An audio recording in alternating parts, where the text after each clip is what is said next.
Hi, today I'm going to show you how you can get Roblox voice chat. So first off, you want to go to more section here on more, and on more, you want to go to settings. On settings, you want to go to the privacy section here.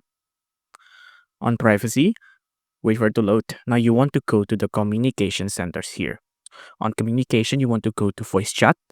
On voice chat, you just have to enable this.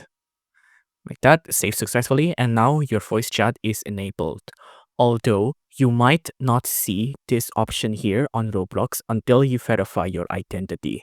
And the way you verify your identity in Roblox is that you'll have to have a government ID or a driver's license or a passport license prepared, and then they will take a picture of that, and then they will take a picture of your face as well to verify your identity. Now, until they verify your identity, this voice chat thing won't appear because it's age restricted, right?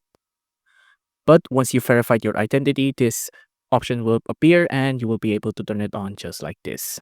If you enjoyed this video, please consider liking and subscribing.